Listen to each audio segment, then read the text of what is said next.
반갑습니다. 오늘 날씨가 좀 흐리고 또 잠깐 아침에 눈이 와서 한편으로는 좋습니다. 여러분들도 알고 계시겠지만 지금 밑에 지방에 타고 있는 산불, 법회를 시작하기 전에 산불에 희생된 모든 영감님들에게 잠깐 묵념을 드리고 시작하겠습니다. 다 같이 그분 영감님들에게 일동 묵념.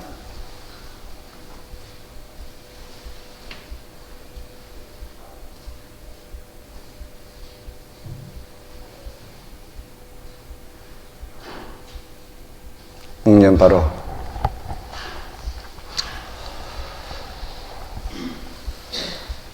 아직도 거진 한 90%, 95%는 잡혔다라고 하지만 지금까지 우리나라에서 그렇게 하마가 핥아가는 적은 아마 처음이지 않을까라는 생각이 듭니다. 그래서 그 TV를 보면 한순간에 다 잊어버리고 연세가 들어서 미처 빠져 못하 놓으신 분들도 있고 해서 제가 생각한 것 때 앞에 저기에도 산불 지원 선거 모금함을 놓았습니다. 전등사에서 한 일주일 동안 성금을 모금하고 나서 그 돈을 가지고 성금을 가지고 조계종에 그분들한테 돌아갈 수 있도록 하겠습니다. 여러분들께서도 마음을 좀 내어서 지금 오늘 없으면 집에 가서 일주일 동안 전등사에서 성금 모금을 하겠습니다. 그래서 우리도 비록 그런 하마가 없지만 마음으로 얼마든지 우리한테도 다가올 수 있고 또 그렇게 해야만 우리들이 다 같이 하나의 공동체로서 부처님 제자로서 고은사 한번 봐보이소. 고은사가 그 지장전하고 그 정말 오래된 그 누각들이 타버리는 건 우리 문화재는 어떻게 보상할 것이며 어떻게 할 것인가에 대해서 참 마음이 아픕니다. 여러분들 공사 가보셨는지 모르겠지만 그래서 여러분들한테 제가 간절히 부탁드립니다. 물론 여러분들도 힘들 수 있습니다. 힘들 수 있지만 그래도 마음을 내어서 좀 동참해 달라는 것을 말씀을 드리겠습니다. 오늘은 시작부터 제가 많이 좀 그럴 수도 있는데 그래도 제가 오늘 주제를 가지고 말씀드리고 싶은 것은 불교에 대한 우주관, 세계관, 그리고 여러분들이 흔히 우리가 사용하고 있는 삼천대천 세계, 그리고 절에 이 불교의 삼천대천 세계와 불교의 세계관과 가람의 배치에 대해서 잠깐 간략하게나마 설명을 드리고자 합니다. 여러분들은 그냥 우리가 삼천대천 세계라고 제가 축원할 때나 그런데 듣고 있지만 뭐가 뭔지, 과연 불교의 우주관은 뭔지에 대해서 알고 계신 분도 있겠지만 제가 간단히 설명을 드리고 시작하겠습니다. 불교의 우주관은 고대 인도에서 비롯되었는데 인도인들의 우주관에 따라보면 그 세계관의 중앙에는 수미산이라는 산이 높이 솟아 있습니다. 수미산이라는 산은 많이 들어봤죠? 수미산은 그 수미산이 그 해발 높이가 얼마냐면 8만 유순이라 된다고 합니다. 그러면 1유순이 얼마나 우리 현재의 키로를 따지면 10만 킬로미터. 1유순이 10만 킬로미터. 8만 유순의 그만 어마어마한 그 산이 있는데 이 산을 바치고 있는 것은 뭐냐면 금륜, 수륜, 풍륜이라고 하는 산륜이 바치고 있다고 합니다. 이 수미산을 중심으로 해서 중앙을 해서 8개의 산이 있고 그 사이에 바다가 있다고 합니다. 좀 이해가 가요? 중앙에서 착착착착 산이 8개가 있고 그 산 사이에 바다가 있다라고 합니다. 그래서 산이 수미산을 합쳐서 구산, 그 다음에 바다가 8개가 있다고 해서 팔해, 구산 팔해라고 부르고 있답니다. 그러면 이 산과 바다에 제일 가제 있는 산이 우리가 흔히 말하는 철이산인데, 철이산 소리 많이 들어봤죠?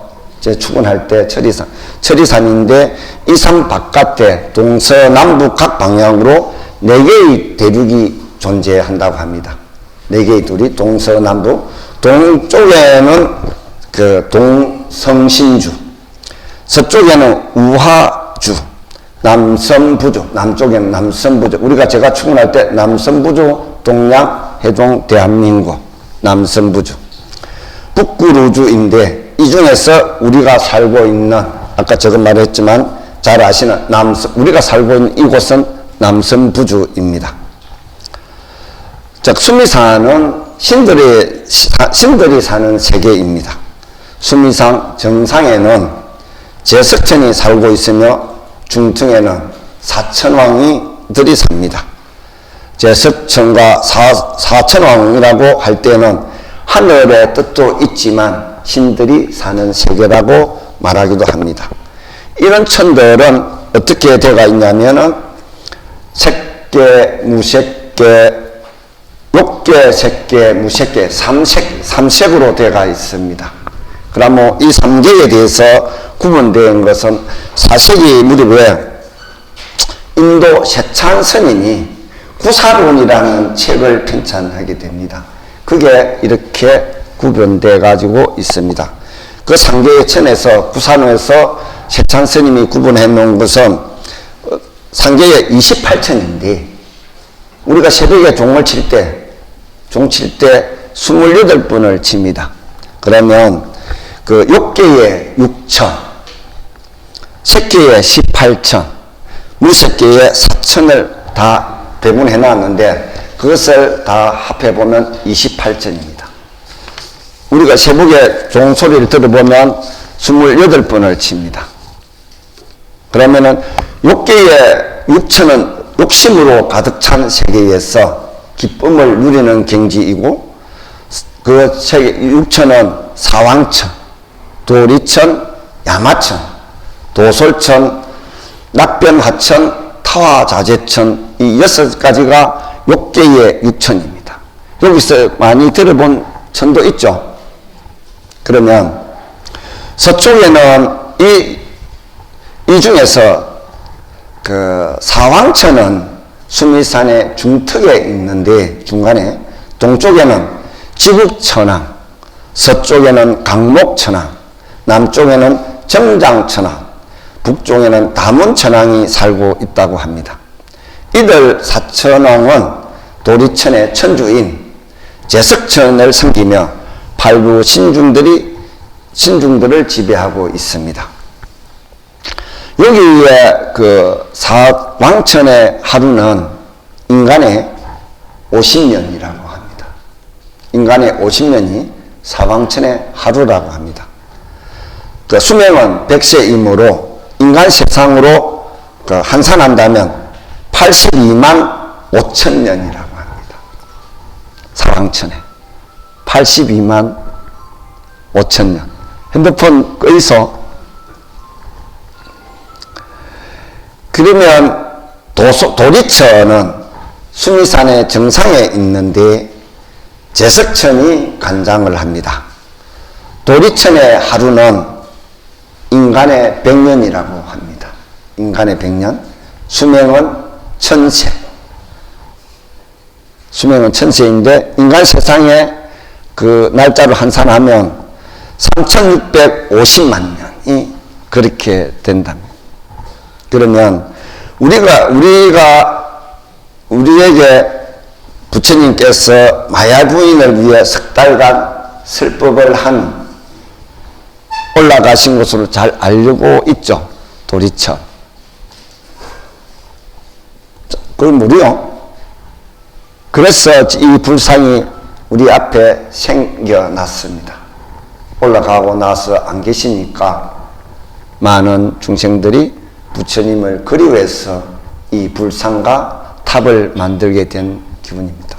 그러면 그 다음에 도솔천은 석가모니 부처님께서 인간세계로 내려오시기 전에 머물렀던 곳이며 현재는 미륵보살이 살고 있는 곳입니다. 인간의 400세가 되면 그 도솔천은 하루, 인간의 400세가 되면 도솔천의 하루라고 합니다. 위로 올라갈수록 수명이 기하급수적으로 늘어납니다. 그 색계에는 지금까지는 욕계에 대해서 말씀드렸고, 색계는 탄신이 여유 있지만 진신과 치신이 아직 남아있는 세계인데, 선정에 따라서 초선천, 이선천, 삼선천, 사선천 등 4개로 분류되어 있다고 합니다. 제일 아래 단계인 범중천부터 맨 위 단계인 식구경천까지 18개의 하늘이 있는데, 이것은 다음에 제가 따로 한번 시간을 내와서 법문하도록 하겠습니다. 이것까지 다 설명하려고 하면 다음에 한번 불교대학에 들으시면 불교대학 시간에 한번 그 이야기를 한번 드리도록 하든지 한번 다음 기회를 잡겠습니다. 그러면 색계를 지나면 무색계가 나옵니다.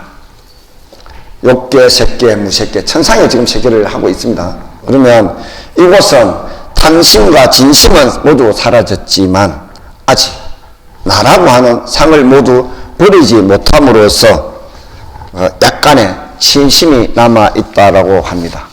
그 4개의 천은 식무변천, 공무변천, 무소유천, 비비상천 4천이 있다고 합니다. 불교에서 말하는 우주의 모습을 말로서 잠깐 설명을 드렸는데, 여러분들 마음에 제가 설명이 부족해서 잘 닿아왔는지 잘 또 이해를 했는지 모르겠지만, 혹시 더 궁금하다면 인터넷이나 지도상으로 도포상으로 만들어낸 곳이 있습니다. 그럼 한번 찾아보시기 바랍니다. 우리 중생들은 번뇌와 업에 의해서 마치 수레바퀴가 끊임없이 구름과 같이 육도를 윤회하고 있습니다. 여러분들 육도 윤회는 알죠? 다 같이 한번 지옥부터 한번 읽어봅시다. 지옥, 악이, 그 다음에 축생, 사람, 아수라, 천상. 지금 제가 말씀드린 것 욕계, 색계, 무색계는 천상에 대한. 그러면 우리가 인간들이 살고 있는 이곳보다 훨씬 좋은 곳에서 살고는 있습니다. 그러나 그분들 또한 그 생명이 업이 다하면 다시 내려와야 됩니다. 좋은 세상은 틀림없지만 천상이라 할지라도 부처가 되기 전까지는 생사윤회 고뇌를 벗어날 수 없으므로 아무리 천상세계에 살고 있다고 해도 악업을 많이 쌓게 되면 다시 인간세계나 그 밑으로 세계로 내려간다는 거죠. 그래서 부처님께서는 비구들에게 천상세계에 가는 것보다 해탈을 해라, 해탈하라고 우리 저희들한테 가르치고 있습니다. 상계육도의 한 곳에서 다시 한생하게 됩니다. 무엇이? 우리는 이 몸 버리면 언젠가는 또 다른 육도윤회를 계속하고 있다는 이 사실을, 그럼 천상에 가면 좋지만 우리가 지금 현재 살고 있는 인간 세계가 가장 불도를 닦기 좋은 곳입니다. 천상 세계는 너무 낙이 있어서 별로 공부하고자 하는 마음이 없고, 지옥계에 가면은 너무 고통이 많아서 또 공부하기가 그리 쉽지 않다는 것입니다. 그러면 우리가 지금 현재 받기 어려운 사람 몸 받아서 인간도에 살고 있습니다. 살고 있는데 우리는 어떻게 생각하고 있습니까? 내가 이 육도윤회를 벗어나리라고 생각을 하고 열심히 기도 정진을 하고 있습니까? 아니면 지금의 현실의 세계에서 너무 급급하니까 현실 세계를 그렇게 살아오고 있습니까? 어쩔 수 없습니다. 현실이 먹고 살아야 된다는 어떤 그 현실 때문에 그래도 우리 마음은 부처님의 가르침을 받아들여서 이 인간 몸 받았을 때 열심히 기도 정진해라. 그리고 연세가 있은 분들은 나무 아미타불 많이 연불해라. 그렇지 않으면은 우리는 이 육도윤회의 부처님의 가르침에 대해서 벗어날 길이 없더라는 거죠. 수행 안 하는데, 내가 안 하는데 누가? 아무도 여러분들을 이 육도윤회를 벗어나는 길에 아무도 해줄 수 없고, 오직 있다면 내 스스로가 기도 정진하는 수밖에 없다라고 저는 말씀드리겠습니다. 또 그것이 맞고 많은 부처님과 많은 선지식들이 가르쳐주고 있는 이 법을 여러분들은 물론 현실을 살다 보면 많은 것들을 위해서 살고 있지만 그래도 자기 자신의 이 육도윤회를 벗어나는 이 부분에 대해서 한번 깊게 생각해 보십시오. 다음으로는 삼천대천 세계가 무엇인지에 대해서 말씀드리겠습니다. 이 소리는 좀 들어봐서 삼천대천 세계. 그러면 불교에서 우주의 삼천대천 세계라 표현하고 있는데 금강경이나 모든 경전에 보면 이 말들이 많이 있습니다. 그러면 앞에서 제가 말하는 욕계, 색계, 무색계가 욕계, 색계, 무색계를 그 합한 거를 일사천하라고 합니다. 일사천하. 이 세 개를 합친 거를 일사천하라고 하는데 이런 일사천하가 천개가 모인 것을 일소천하. 일소천하가 천개가 모인 것을 일중천하. 일중천 세계가 천개가 모인 것은 일대천하라고 합니다. 조금 이해가 가죠? 삼천대천 세계에 대해서 그러면 육계, 색계, 무색계에서 그것이 천개가 모이면 일사천하. 일사천하가 천개가 모이면 일소천하.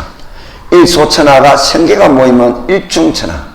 일중천하가 천개가 모이면 일대천하.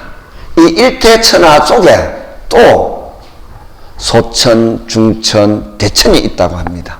그래서 이를 삼천대천세계라고 하는 것입니다. 즉 말해서 현대적으로 표현한다면 이 지구를 중심으로 해서 은하계가 천개가 모이면 이 은하계 지구를 중심으로 해서 천개가 모이면 소천이 되고 소천세계가 천개가 모이면 중천세계가 되고 중천세계가 천개가 되면 대천세계라고 할 수 있습니다. 그럼 이 세계가 얼마나 말할 수 없이 크다는 표현이 좀 그렇지만 크다라고 표현하겠습니다.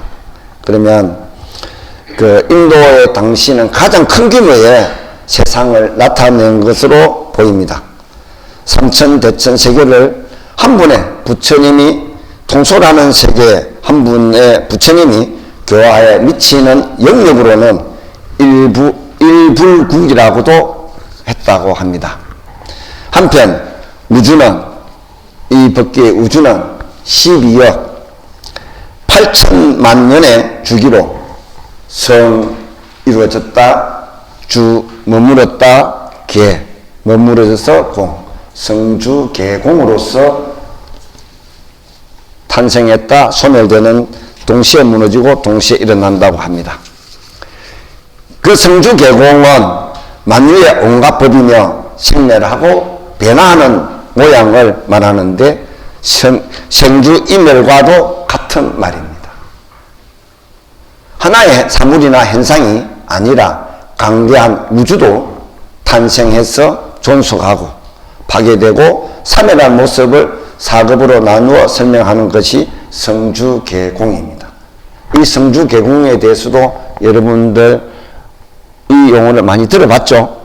우리 몸 또한 성주계공의 원리에 따라서 무너지고 있습니다. 태어났다가 살고 있다가 늙어서 병들어 죽게 되는 이 성주계공의 대원리에 대해서 벗어나지 못하고 있다는 것이죠. 안 그렇소? 그냥 우리가 그냥 죽음에 와서 이런 게 아니라 이 우주도 그렇고 모든 존재들은 생주임해를 하고 있다는 것이죠. 그러면 우리도 우리가 생각했을 때 고정된 실체는 없다는 거죠. 무상하다는 거. 그러면 생주임해를 하기 때문에 무상하면 무하인 것입니다. 무하. 나라고 할 만한 것이 극히 없다는 거죠. 근데 우리는 나라고 있다라고 확 씌우고 그 아상에 젖어서 모든 것들을 내 생각에 나름대로 만들어서 내고 아니소? 안 그랬어? 나라고 있다고 막 만들어내고 있습니다. 왜 없어? 안 그러는가 봐? 예? 열심히 정진했을 때 그 천상에 갔어도 아상이 그냥 머무르 있다라고 안 합니까? 이 아상을 없애기가 그리 안 쉽다. 열심히 기도해야 됩니다. 그러면 우리가 타인을 존경하지도 않고 내만 있다라고 생각을 하고 막 그렇게 하면 됩니까? 부처님의 가르침에 따라서 산다면 타인을 존경하고 또 모든 존재가 나와 한 몸이라는 사실 이치를 알고 그 다음에 상하에 연세 드신 분들한테는 공경할 줄 알고 연세 드신 분은 밑에 사람을 사랑할 줄 알고 그러면서 이 세계가 돌아가는 그 이치를 알아야 됩니다. 그 이치를 아시겠습니까? 한번 이 몸이 내가 엄마 아버지로부터 태어나서 갈 때까지 나는 어떻게 이렇게 몸이 사라지고 있는가에 대해서 한번 생각해 보시고 또 갈 때 나는 무엇을 남기고 갈 것인가, 또 육도윤회의 길에 들었으면 어느 곳에 갈 것인가 한번 곰곰이 한번 생각해 보이소. 마지막으로는 가람의 배치에 대해서 한번 말씀드리겠습니다. 자, 이 불교 세계관과 우리 절의 가람의 배치가 어떻게 연결되어 있는가에 대해서 비슷하게 연결되어 있습니다. 전등사는 예외입니다.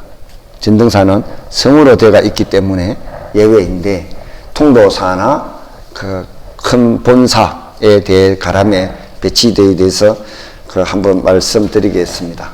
그러면 가람의 배치가 불교의 우중간과 어떤 연관이 있는지 설명드리기 위해서 여러분들 전등사 말고 큰 절에 들어갈 때를 한번 머릿속에 한번 생각을 해 보십시오.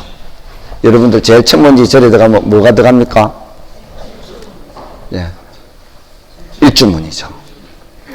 일주문. 일주문을 왜 일주문일까? 기둥이 일렬로 딱 들어가 있죠. 일렬로. 그러니까 왜 일주문일까? 생각해 봤습니까? 그냥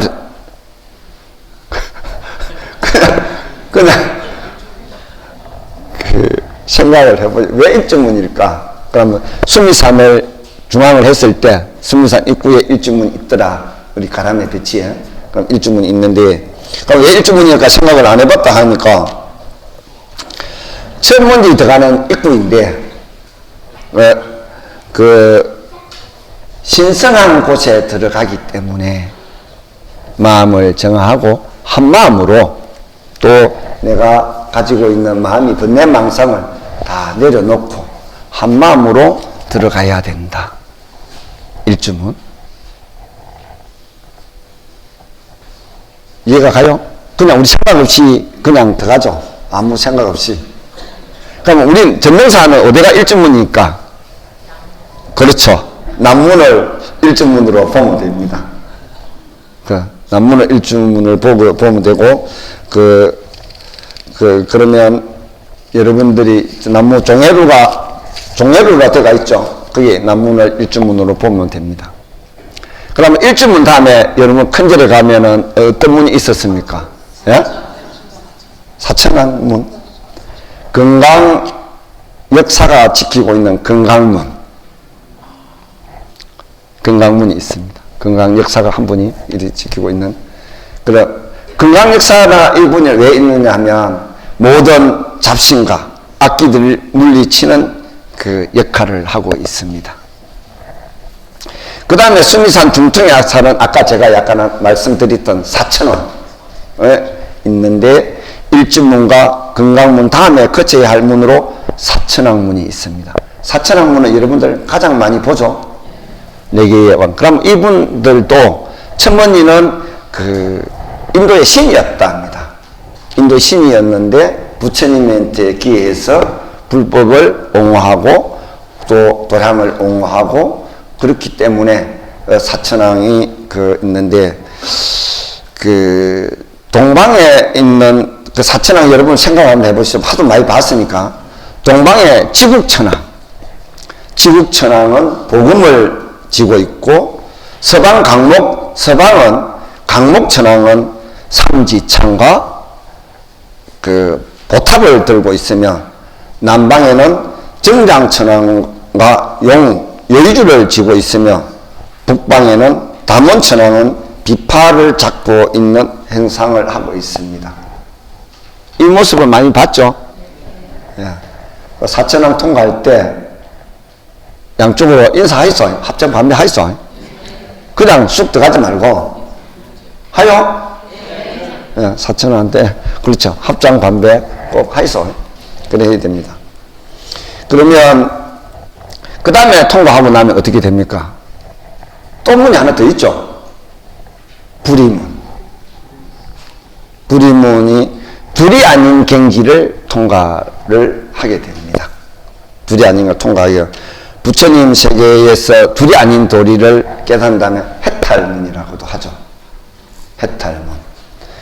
불임을 통과하고 해탈문을 통과하면 부처님의 이치를 완전히 깨친다는 어떤 의미를 담고 있습니다. 사찰에 들어서서 법당을 하나 들어가는 방식이 두 가지가 있는데 하나는 누화진입이고 하나는 우각진입입니다. 누화진입은 누각 아래 좁고 어두운 폐쇄적인 어떤 공간을 구조로 되어 있고 그 구조로 지나가는 방법을 말하는데 우리 전등사는 대조루가 누화진입이죠. 머리를 숙여서 가야 탁 올라서면 부처님이 딱 정면에 보이게 됩니다. 그래서 낙해 놨습니다.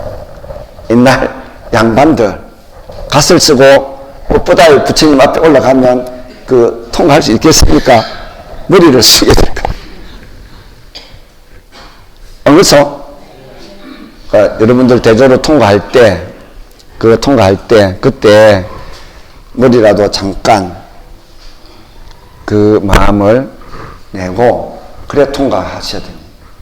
그 다음에 또 법당에 들어가기 위해서는 어떻게 되냐면 정면으로 어감문을 통과하지 않고 양옆으로 들어가야 되는 것이 있죠. 그것을 우각진입이라고 합니다. 우각진입. 그러면은 부처님을 공경한 마음으로 사찰에 숨겨져 있는 이 뜻이 지금 제가 앞에 수미산을 중심으로 한 그것이 우주관과 부처님의 이 가람의 빛이와 비슷하죠? 안 그래서? 비슷합니다. 그러면 마치 우리가 아까 내가 우각진입을 할 때 부처님의 법당에 먼저 들어갈 때 어떻게 들어가야 됩니까? 탁 딱 문을 열고 부처님이 계시는 법당에 발을 딱 내는 순간에 어떤 발을 먼저 들이고 들어가야 됩니까? 예? 맞지? 부처님이 가슴을 안고, 부처님을 가슴을 안고, 내가 이쪽에, 왼쪽에 있으면 오른발이 먼저 들어가야 될 것이고, 오른쪽에 있으면 왼발을 들고 먼저. 부처님한테 등을 보여서는 안 된다. 부처님 법당에 대웅전에 막 들어갈 때 아무 생각 없이 들어가지 마시고, 생각 없이 들어가지 마시고, 오른발, 왼발. 왼쪽에 계신다면, 오른쪽, 저쪽에 우리 대웅전을 보면은 이쪽과 저쪽 문이 있다 아닙니까? 저쪽 문이 되면 왼쪽에 이런 발을, 즉 말해서 가슴을 안고, 예, 가슴에 안고 들어가야 된다. 아시겠습니까? 그거 조심하이소. 놓을 때는 어떻게 해야 돼요? 반대로 뒷걸음으로 반배하고 뒷걸음으로 가슴을 안고 부처님 밥을 놓아야 된다.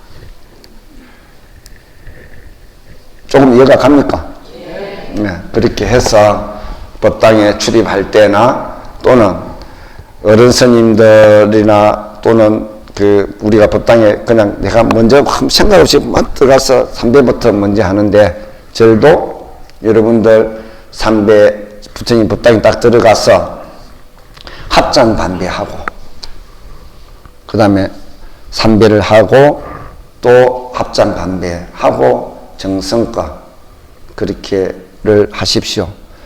요게 연세 때 많으신 분들은 절을 못하지만 젊은 분들은 절하는 예법을 좀 배워있어. 절하는 예법을 좀 배워서 절을 어떻게 하면 절을 예쁘게 정성껏 할 수 있을까라는 생각을 해보시고 절을 배워야 됩니다. 그래서 여러분들한테 제가 오늘 짧은 시간에 그 설명이 잘 되었는가 모르겠지만, 불교의 우주관과 또는 세계관, 삼천대천세계, 우리의 그 가람 배치에 대해서 잠깐 말씀을 드렸습니다. 자객문에 보면 인생 난덕 불법 난봉이라는 말이 있습니다. 사람 몸 받아서 태어나기 어렵고 부처님 법 만나기 어렵다. 인생 난덕 불법 난봉. 이 어렵다는 사람 몸으로 태어나서 더 어렵다는 부처님 법을 만나서 공부하고 있는 우리들이 지금 현재 얼마나 행복한 사람들입니까? 얼마나. 비록 좀 힘들고 괴롭고 할지언정 사람 몸 받아서 부처님 법 만나서 이렇게 전능사 천년고찰에 들어가서 법문 듣고 부처님 가르침 받고 있는 현재 우리의 모습이 행복한 삶이다. 좀 힘들고 괴로워도 그 마음에 짐을 갖지 마시고 부처님이 계셔서 감사합니다. 비록 제가 힘들어도 너무 감사합니다. 부처님 감사합니다를 연거푸 하면서 살아보십시오. 그러면 여러분들이 힘들어서, 경제적으로 힘들어서 어렵고 그렇지만 어느 순간에 되면 설설 풀려갑니다. 왜? 내가 내 마음 안에 감사하는 마음이 있기 때문에, 늘 긍정적인 마음이 있기 때문에, 내 안에 부처가, 내 마음 안에 있는 부처가 여러분들의 중생심에 갇혀져 있는 빛을 뚫고 논다면 여러분들은 이 세상에서 천상천하 유아독존의 가장 훌륭한 사람입니다. 그래서 여러분들이 제가 처음 시작할 때도 보시를 말씀드렸고, 상관없이 내가 감사하는 마음으로 조금씩이라도 보시하는 마음을 내어달라고 말씀드리고, 또 여러분들이 이 몸 받아서 있을 때 열심히 기도 정진해서 열심히 정말 기도 정진하시라는 말씀을 드리고 제가 오늘 3월 초 하루 법문 마치도록 하겠습니다. 감사합니다.